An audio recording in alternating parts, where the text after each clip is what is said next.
სამდინოს ვთხოვ, რომ დარბაზში შემოაცილოს ბატონი ბესიკ ბერიტაშვილი, რომელიც ამავე საქმეზე იყო მსჯავრდებული.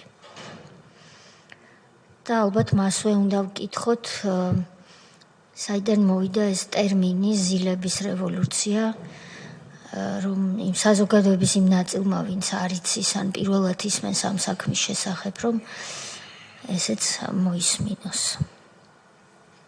ჩვენ ამის შემდეგ გვეყოლება ნიკოლოზ ჯანჯალაშვილი და ბატონი ლევან ტერაშვილი. ბატონი ბესიკ ბერიტაშვილი. მოგესალმებით, დაბრძანდით ბატონო ბესიკ თქვენთვის განკუთვნილ ადგილას. მოგესალმებით და პირველ რიგში მადლობას მოგახსენებთ მობრძანებისთვის. უნდა გაგაფრთხილოთ იმის შესახებ, რომ ჩვენი კომისიის წინაშე ცრუ ახსნა განმარტების მოცემა სისხლის სამართლებრივი პასუხისმგებლობას ითვალისწინებს, ასევე კითხვებზე უარიან პასუხებისთვის თავის არიდება. გთხოვთ ამის დასტურად მოაწეროთ ხელი იმ დოკუმენტს, რომელიც სამდივნომ წარმოგიდგინათ.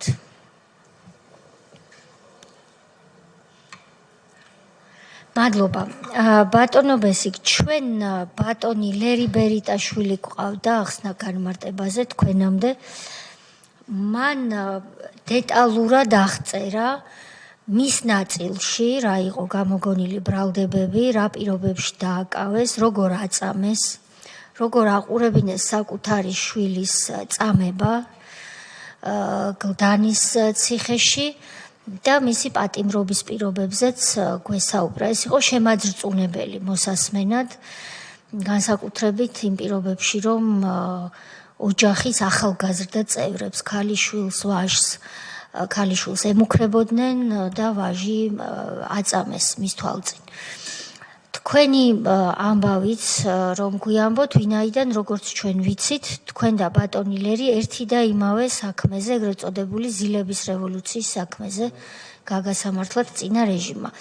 ამისათვის ჩართეთ მიკროფონი, წითლად რომ აინთება, უკვე შეძლებთ საუბარს. ბატონო ხალბატონოთია, ნამდვილად ერთ საქმეზე ვიყავით მე და ლერი, რა თქმა უნდა გამოგონილ საქმეზე. ვიყავით ირაკლი ოქრუაშვილის შექმნილ პარტიაში ვიყავით ერთად. ლერი ახლობელი ყავდა, ახლობლები ყავდა რა, ლერისა მან და წამიყვანა მე როგორც უმუშე ვარ იმასე. დავიწყე მძღოლად მუშაობა რა, ოქრუაშვილთან. პარტიაში ბატონს ოზარის ვეხსოვნები ალბათ. ხო და მოხდა მე ესე, რაც მოხდა რა. შეთითხნეს ზილების რევოლუცია. ეს დღესაც, რომელიც იყო ივნისის 30 თენდებოდა ღამის. დილა იყო უკვე 5:30, 12 კაცი გამოდგა. სპეცნაზელები რა თქმა უნდა. და დაიბარეს ჩემი მეზობლები, იქ მაცხოვრებელი საკუთარ სახლში ცხოვრობ ბავჭალაში. გამოიყვანეს მეზობლები და აჩვენეს ვანიდან გამოტანილი იარაღი. იყო 4 ავტომატი, 2 ხელყუმბარა და 2 კასეტური ბომბი, რომელიც რომ ის არ იყო ჩემი დადებული, რა თქმა უნდა თავიანთ დალაგებული იყო. და ხელი მოაწერინეს მოწმეს, როგორც იარაღი აღმომიჩინეს. მე უკვე მივხვდი, იმიტომ რომ წინა დღეებში დაჭერილები იყვნენ ბიჭები მაგ პარტიიდან. მოგეხსენებათ ტერაშვილი, კაი ადამიანი. და ვიცოდი, მოველოდებოდი ერთი სიტყვით რა. რომ თქვენც მოგადგებოდეთ. ხო, რა თქმა უნდა, რომ ხა ყოველდღე იქ მანქანის ყურადღების მიქცევა, მანქანით რომ მოძრაობდი და ამდენდნენ უკარა, მე აქეთიკი და ერთ სიტყვით ვიცოდი, მაგას შეჩეული. ვინ იყავით ოჯახში, როდესაც მოვიდნენ? მე მეუღლე და ჩემი 5 შვილი. დედა მამა. კი. რა საქმეში იყვნენ თქვენი შვილები ამ დროს? პატარა იყო თვეების. სრულწლოვნები იყვნენ რომელი? 13-14 წლისები უფროსები და მიყოლები. ყველაზე უფროსი 14 წლის და უმცროსები. უმცროსი იყო თვეების. და ამ პირობებში გითხრეს, რომ თქვენ ინახავდითო აბაზანაში. ესე იგი მე ამდენ იარაღს. კი ბატონო. ვითომ და მეზობლებმა იმაზე მოაწერეს ხელი რომ იარაღი ნამდვილად იქ იყო თუ თქვენი რომ იყო იმაზე მოაწერეს ხელი შეაშინეს ეს სიტყვით რა იმათ რაიმერე თვითონაც მელაპარაკდნენ მეზობლები რომ სხვა გზა არ ქონდა შეშინდა რა კიდევ ერთხელ დავაზუსტებ თქვენ წეგან კითხვით მაგრამ საზოგადოება რომ კაფეოდ გაიგოს ანუ პარტიის წევრების გარკვეული ნაწილი წინა დღეებში სხვადასხვა დღეს უკვე დაჭერილი იყო თქვენ გქონდათ ლოდინი ანუ იარაღი თეორიულად რომ წარსებულიყო სახში ვიცოდი რომ მოვიდოდი ყველა ვარიანტში ვიცოდი იმიტომ რომ დაფიქსირებული იყო ბატონო სოზა იქ მანქანით ამით და ყოველ შემთხვევაში ვიცოდი რა ველოდებოდი მაგას თან მაგ პერიოდში ჩემ მეუღლე ჩემთან ერთად მუშაობდა მაგ პარტიაში იყო თავის საქმე ჰქონდა რა იქ დამლაგებლად მუშაობდა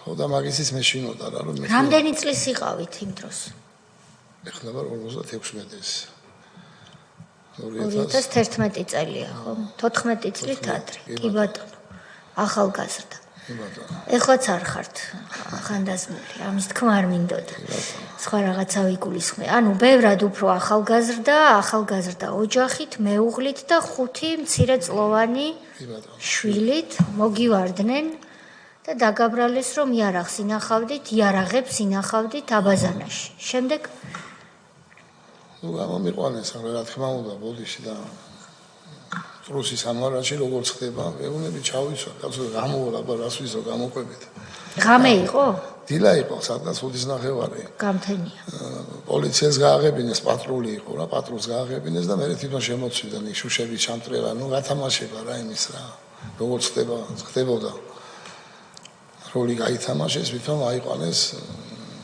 ტერორისტი ხო რა და აქ პერიოდში მამა ჩემი იყო მაშინაც ეხლა ცოცხალი არის მამა ყველგან 95 წლის ხდება და გამოვიდა და ეუნება ერთ-ერთი არ ვიცი ეხლა იმის გვარი ვინ იყო ეს იარაღიო მე ჩავალაგებო ჩემი არისო მამა ჩემი ეუნება რა და ვიზა ჩემო კაი კაცი ჩახარ მაგრამ მე ჩავალაგე შენ თავზე რატო იღებო რა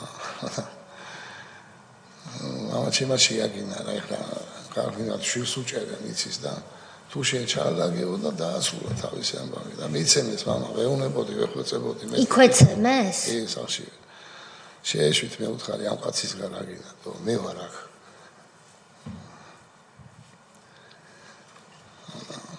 ასე რა შემდეგ დაგაპატიმრეს რა თქმა უნდა ერთად წაგვიყვანეს მე ჩემი ბიძაშვილიც იქ ძალიან ბევრი იყო ჩემი ბიძაშვილის გარდა ორ კაცს ვიცნობდი დანარჩენ 15-16 იყო სულ ერთად რომ შეგვიყვანეს ერთ საქმეზე მაგრამ არ იცნობდით სხვებს ვისთან ერთადაც ვითომ გადატრიალებას აპირებდით არ იცნობდით არ იცნობდი სხვებს ვიცნობდი მარტო რიჩერი საწყალი დაიღუპა ეს ბიჭი თვითონ და მამამისის დაიჭირეს გეხსოვებათ ბატონო სოზარაბათ რიჩერი რო იყო და მამამისი მე მამამისი გაუშვეს ეს დააპატიმრეს უთყვილად იჯდა ესაც რა და საერთოდ პატიმრის ფსიქოლოგია გეცოდინებათ როცა დაშავებული გაქვს იცი რომ უნდა გაატარო ის ხო და არაფრის გულისხმობს დაგიჭერენ უკვე ძალიან ძნელია რა ძალიან და ეს დაჭერა იმდენად არაფერი ახლა მე იმედი მქონდა რომ გამოჩნდება სიმართლე და რაღაცა იქნება მაგრამ მე რაც დრო გადიოდა უკვე დავწმუნდი იმაში რომ ის მოპყრობა იქცემა ღამის 3 საათზე შემოსვლა ციხეში კამერაში მე რაძინოჩკას ვეძახიანი გადამიყვანეს და რა ვიცი ესეთი რაღაცები რომელ ციხეში იყავით ბატონო დანის ციხეში მერვეში იქ რა ტიპის მოპყრობას ქონდა ადგილი ცემა ახსენეთ და ძალიან ცუდი ძალიან ნუ აღიარება არ ქონდა მიგეთ და ისეთი ამბავი იყო რომ მოგვაწეინეს ხელი რა ეხლა დასამალი რა არის აქ ყველაფერი რომ აი ეს დამიწერეს და უნდა მოვაწერო მე უთხარი ბიჭო არ ყოფილას როგორ მოვაწერო არ არის რა ეწერა იქ ხომ არიცით რომ ვითომ მე პირადად ცხინვალი საზღვართან უნდა დახვედრიყავი რუსებს სპეცნაზელ რუსებს რომელიც იყო 40 კაცი თავისი აღჭურვილობით და ზილის ზარაში უნდა ჩამესო და გადმომიყვანა აქ ამბოხებონა მოგვეწყო ну როგორც იყო მაშინ ზილების რევოლუცია აქედან წამოვიდა სახელწოდება რომ თქვენ დაგაბრალეს რომ რუს სპეცნაზელებს სპეცრაზმელებს უნდა დაახვედროდით სად გამყოფხასთან ხო და ზილის ზრავაში ძარაში უნდა ჩაგესვათ ზარაში თვითონ ბატონი ოქროშვილი ყავდათ ეს ზილი არა გინაცვლე არ ყავდათ თან და ვისიაო ზილი რომელიც შენიაო რა გითხრეთ არ ვიცი ზილის საერთოდ არ მოხდა თვალით არ მინახავს ზილი და თვითონ ოქროშვილის ბატონ ირაკლის უნდა შეხვედრილიყავი მე ლერი და რამოდენიმე კიდე სხვა და თვითონ უნდა ჩაგვესვა და ამბოხებულმა მოგეწყო 40 კაცით 40 რუსის სპეცნაზელით უნდა მოგეწყო ამბოხი აი ეს იყო სხვა რა გასაგებია რამდენ ხანს დაყავით გლდანის ციხეში რამდენ ხანს იყავით გლდანის ციხეში 6 თვე 6 თვე შემდეგ მე გადაგვიყვანეს ორთაჭალაში ვიყავით რა და იქიდან გამომიშვეს მე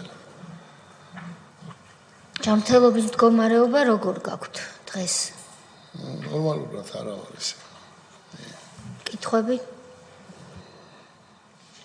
ბატონი სოზარი ბატონი გურამი ბატონი ილია რომ მოგზადით ვიცი რომ ძნელია ამის გახსენება და თან დაახლოებით ერთი და იგივე იყო ეს წამების მეთოდები ყველასთან მაგრამ მაინც თუ გაიხსენებთ აი რა ხდებოდა კონკრეტულად და ვინ იყვნენ ის ადამიანები ვინც განსაკუთრებული სისასტიკით გამოირჩეოდა ну ეს პატარა ისტორიას მოყვები გლდანის ციხეში რომ შემიყვანეს ну მე სახეზე არ ვიცნობდი რა ამ ფაცაციას რეჟიმის უფროსი იყო ლიგ ფაცაცია და ну ეხლა დასამალე არ მოხს არაფერი თან მარტო ვიყავი რომ შემიყვანეს მარტო შევედი რა ის აძინოჭკას ვეძახიან კაცშვილი არ დამხვედრია იქ პატიმარი და ვინმესთვის რომ გავსაუბრებული ყავი რომ ვინ არის ხო შემოდის ვიღაც კარები იღება ეხლა კარგად მოგეხსენებათ ჯერ ქართველი კაცის ფსიქოლოგია და სიამაყე და მაგინებს დედას ბიჭო ვიძახი ვინ არის რატომ მაგინებს და მეც კი რატომ მაგინებს ნუ დავიმსახურე მეორე შემაგინა და დავარტყე ან შეიძლება რომ გამაკეთებინეს მაგრამ დავარტყე დაარტყით ოლეგ ფაცაციას დიახ და დარტყმა მასია უნდა 12-მა კაცმა ანუ შეგაიდრო გამატარებინეს ეს სიტყვით რა და გცემეს და იმაი გადამეკიდა რა ყოველ სამ დღეში ერთხელ ორ დღეში ერთხელ გამოძახება იქ ბოდიში და აბანოს ეძახიან გაყვანა ის ძველი ბიჭი გამოიყვანეთ მეთქი ბიჭო რა შუაში ძველი ბიჭი შემაგინე მოხდა ხო რა მოხდა ბავშვობაში არ მოხვედრია თხელ ვეუბნები და მომხედრია მაგრამ შენერი კაცისგან არა ესეთი რა თუ ჩაიდო გულში მეთქი ისეთ დონეზეც მივედი რომ მეთქი აღარ მინდოდა რა უკვე ამომივიდა ხელში რა ეს ყოველდღიური ცემა ყოველდღიური შეურაცხყოფა ხო ეგრე რა ეთი სიტყვით არ ადამიანურად იქცეოდნენ იქ რა ესე იქცეოდნენ ყველას ბატონმა ოქროაშვილმა თუ მოგიკითხათ საპატიმროში ყოფნისას არა ბატონი ოქროაშვილი იმ პერიოდში ახარ იყო წასული იყო საფრანგეთში შემდეგ დაბრუნდა და მერე თუ მოგიკითხათ თქვენს გამოხვედით საპატიმროდან ხო მაგრამ მე თვითონ არ მინდოდა და აღარ ქონდა თუ ურთიერთობა აღარ ქონდა კი გასაგები არ ქონდა ურთიერთობა ბატონი გურამი თქვენ და თქვენი ბიძაშვილი და კიდე რამდენიმე ადამიანი დააპატიმრეს ეს ყველა ადამიანი იყო პოლიტიკურად მოწინააღმდეგე ხო რა თქმა უნდა აი ხელისუფლების ნაციონალურ მოძრაობის ეს ამ კითხვაზე პასუხი კიდევ ერთხელ მინდოდა იმიტომ რომ საზოგადოებას მათ შორის ჩვენ უცხოელ პარტნიორებს რომ კიდე ერთხელ შევახსენოთ აი რას ნიშნავს ბრალდება სახელმწიფო გადატრიალების აბსურდული მეთოდებით რომ პოლიტიკური მოწინააღმდეგე გაანეიტრალო და ის რეალობა რაც ეხლა ხდება მართლა რომ სახელმწიფო გადატრიალების მცდელობებია და ვითომ შეფუთვა რომ უნდათ რომ ესენი არიან ოპონენტები ამ დროს თქვენ რამდენიმე ადამიანი აბსოლუტურად პოლიტიკურ მოღვაწეობაში იყავით ჩვეულებრივად ოპოზიციაში და ამ დროს ხდება აი ესეთი საშინელებები რასაც ახლა აქ ვისმენთ ყველა ერთად აი ეს ფაქტი კიდევ ერთხელ მეტყველებს იმას რომ დღეს რაც ხდება ახლა საქართველოში თავიდან ბოლომდე ეს არის ინსპირირებული უცხოეთიდან, რომელიც მხარს უჭერს იმ რეჟიმს, რომელი რეჟიმის მსხვერპლებით სამწუხარო დაექ თქვენ მოხვედით და ბრძანდებით აბსოლუტურად ყოველგვარი არგუმენტაციის გარეშე დაპატიმრებულები, მხოლოდ იმიტომ, რომ ოპონენტები იყავით იმ ხელისუფლების. აი ეს ფაქტი უნდა დაფიქსირებული. მადლობა. ზუსტად მასია. მოგესალმებით კიდევ ერთხელ. თქვენ თქვით, რომ პარტიაში იყავით ოქრუაშვილთან. როდის შეხვედით ამ პარტიაში? ახალი ჩამოყალიბებული ხონდათ. დაახლოებით რომელი წელი? სადღაც 3-4 თვით. 4 თვით რა ეს. თქვენ თვალყურს ადევნებთ საგამოძიებო სხდომებს, ეხლა რაც მიმდინარეობს. ბატონი ირაკლი ოქრუაშვილი ჩვენ დავიბარეთ და არ მოვიდა. მასთან ბევრი კითხვები იყო თან დაკავშირებული და ასე შემდეგ წინას.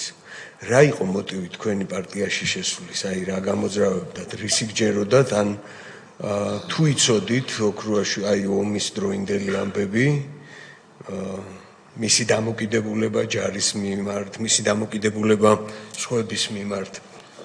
ეს თუ იცოდით და რა მოტივით შეხვედით პარტიაში? ვიცით რა არის, აი ოქრუაშვილი რო ოპოზიციაში ჩაუდგა მიხეილ სააკაშვილს. აი მე რო უკვე აი ჯეროდა რა ესე იგი, ვინც გინდა ყოფილიყო. და ოპოზიციაში რო ჩაუდგა მიხეილ სააკაშვილის რა არ მოგწონდათ? რა იცოდით და არ მოგწონდათ? ნუ მე პირადად არ მომწონდა მაგის პოლიტიკა. პოლიტიკა. და როცა ოქრუაშვილი მასთან ერთად ამ პოლიტიკას ერთად აწარმოებდა, რატომღაც მეგონა რომ გაამართლებდა ეს კაცი. მეგონა მას რომ გაამართლებდა და რაღაცა კეთილდღეობებში წავიდოდა საქმე, მაგრამ გასაგები. ამ გადმოსახედიდან